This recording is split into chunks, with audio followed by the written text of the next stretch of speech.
पहले तुम ही खरीदते थे मुझे, अब इतना सोच रहे हो क्यों? और उसी वस्तु की महंगाई से जनता परेशान है और बिचौलिया मालूमाल है।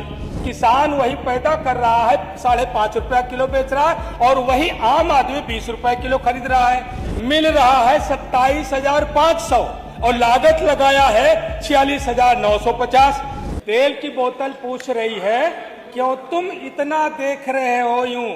पहले तुम ही खरीदते थे मुझे, पहले तुम ही खरीदते थे मुझे, अब इतना सोच रहे हो क्यों?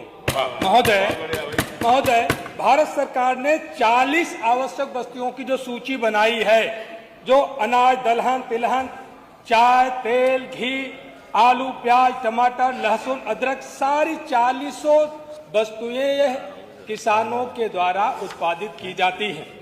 मानवर, लेकिन विडंबना यह है कि आज इन सब का उत्पादक किसान है, लेकिन किसानों को उसकी लागत नहीं मिल पा रही है और उसी वस्तु की महंगाई से जनता परेशान है और बिचौलिया मालूमाल है। मानवर, मैं एक बात केवल कर लूं, आलू की मैं बात कर लूं। आज की तारीख में जहां से आता हूं, सोराव में 550 रुपए प्रति कुंतल आलू है मानवर, और वहीं पर जब बाजार में जाते हैं खुदरा व्यापारी 15 रुपए से लेकर के 20 रुपए में बेच रहे हैं। मानवर, इनकी लागत कितनी आती है? 1 बीघा जो हमारे यहाँ सोराव में है, 1 बीघा में 22 रुपए कुंतल की जो बीज लगाया था, 7 कुंतल बीज लगाया, लगभग 15,400 का बीज लगा। डीएपी खाद 1350 में नहीं मिली, 1700 में ब्लैक मार्केटिंग की, 10,200 की खाद लगाया।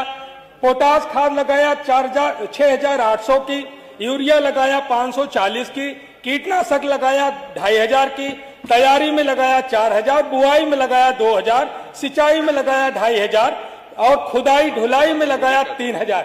कुल 1 बीघे की लागत पड़ गई 46,940। ये केवल प्रत्यक्ष लागत है, अनुमानित लागत इसमें कल्पित लागत जुड़ी नहीं है। और उसे मिल कितना रहा है? 1 बीघे में 50 कुंतल पैदावार हो रही है और 550 रुपए में बिक रही है। मिल रहा है 27,500 और लागत लगाया है 46,950। मानव सरकार कहती है कि हमारे जो जिले पर जो प्राइस मॉनिटरिंग सेल होते हैं, डेली समीक्षा करके भारत सरकार को भेजते हैं। तो मानवर, मैं पूछना चाहता हूं कि बहुत ये ऐसा क्यों कि किसान वही पैदा कर रहा है, 5.5 रुपया किलो बेच रहा है और वही आम आदमी 20 रुपए किलो खरीद रहा है। ये कैसी समीक्षा है? कैसी समीक्षा भेजी जाती है?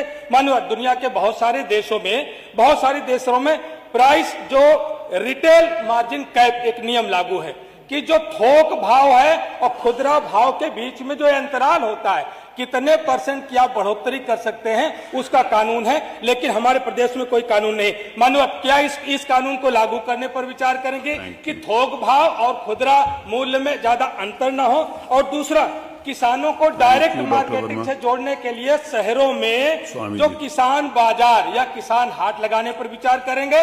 कृत्रिम महंगाई बढ़ाने वाले जमाखोरों के खिलाफ कितने खिलाफ कार्रवाई हुई है? सरकारी वजह दे।